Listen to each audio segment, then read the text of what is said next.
Navoiy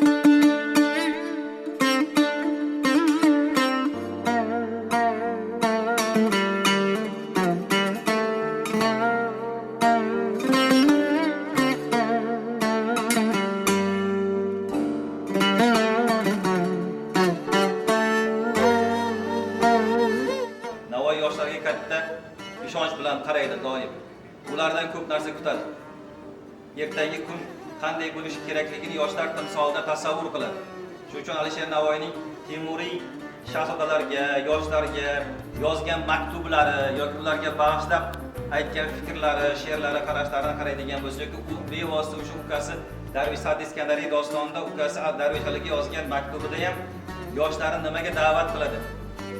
Mirzo Ulug'bekni misol sifatida keltiradi. Bizning bugungi kun ruhi, shukuhimiz bevosita Navoiyning mana shu qarashlari bilan uyg'un. Mana shu maqsadda Alisher Navoiy ensiklopediyasi Vazirlar Mahkamasi huzuridagi Davlat tilini rivojlantirish departamenti va bevosita departament qoshidagi Davlat tilini rivojlantirish jamg'armasi mablag'lari va sa'y-harakatlari hisobidan O'zbekiston nashriyotida mana bunday ko'rinishda 4 ta jildda bosilib chiqdi. Biz hamisha niyat qilamiz, Navoiy kabi zotlarni ruhimizni hamisha qo'llasin. Mana bu yerda o'tirgan talaba yoshlar orasida Navoiy kabi zotlar yetishsin. Millatimizni quyoshi darajasiga yetadigan yoshlar yetishini biz istab qolamiz.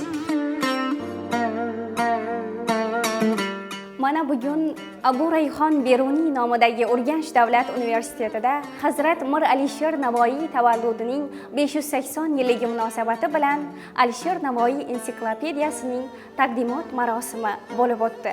Ushbu marosim davomida men bir qator professor o'qituvchilar, shuningdek filologiya fanlari doktori professor Maqsud Asadov boshchiligidagi ma'ruza davomida ko'plab Alisher Navoiy hazratlari ijodining asarlarining bugungi kundagi ahamiyati haqida ko'plab bilmagan narsalarimni o'rganib oldim.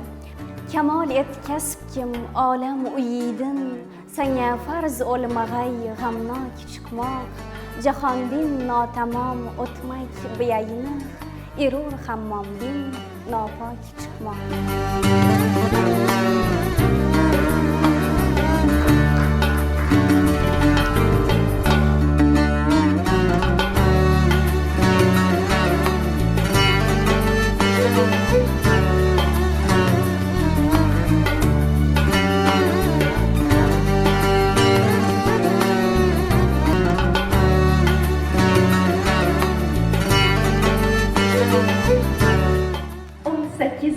Olam oşuq agar boshındadır. Ne acab çul sarvı nozim 18 yaşındadır. Desa bulg'ay kim yana ham 18 yil husni bor. 18 yaşında muncha fitna kim boshındadır. Zamon ahli duruz payvand agar deysan birov birda qilay payvand bori qilmag'ir noaql ila payvand.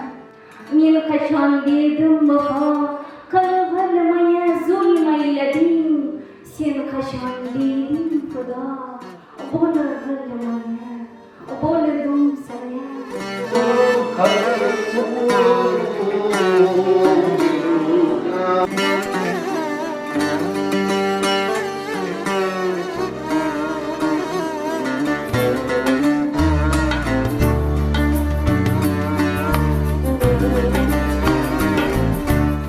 Millat tamadduni tarixida alohida iz qoldirgan ulug' siymo Alisher Navoiy. Alisher Navoiy ijodini o'rganish hech qachon tugamaydi. Bu yo'ldagi izlanishlar asrlar mobaynida davom etib kelgan. O'sha izlanishlarning o'ziga xos bir sarhisobi, samarasi o'laroq 4 jildli Alisher Navoiy ensiklopediyasi nashr yuzini ko'rdi. Bu ensiklopediya Alisher Navoiy, uning hayoti, ijodi, Navoiyning o'ziga xos fazilatlari, ijodini ishdan nurlantirib turgan go'zal tuyg'ular, Navoiy ijodining badiyati, navoiyshunoslik masalalari, nafaqat O'zbekistonda, balki xorij navoiyshunosligi, bu qanday kechgan, uning taraqqiyot yo'llari qanday edi, ular haqidagi ma'lumotlar va Alisher Navoiy asarlarining o'zida aks etgan millat tarixiga oid bo'lgan, urf-odatlariga, qadriyatlariga tegishli bo'lgan juda ko'p tushunchalarning izohi va Navoiy asarlarining janrlar tizimi, obrazlar olami, qolaversa umuman Navoiy degan nom bilan bog'liq bo'lgan neki masalalar bo'lsa, mana shularning barchasini yaxlit bir ko'rinishda qamrab oladi. O'zbekiston Fanlar akademiyasi O'zbek tili adabiyoti folklori instituti olimlari tomonidan Alisher Navoiy ensiklopediyasi nashr etildi. 4 jilddan iborat bo'lgan bu ensiklopediya o'zbek ilm fani uchun ajoyib bir yangilik bo'ldi desak mubolag'a bo'lmaydi. Yana bir jihatni alohida ta'kidlash o'rinliki, bu Alisher Navoiy ijodi tasavvufiy nuqtai nazardan tadqiq etilgan qator maqolalar bilan boyitilgan. Alisher Navoiy asarlaridagi obrazlar, Alisher Navoiy asarlaridagi ramz va timsollarga va ularning sharhiga ensiklopediyada keng o'rin berilgan.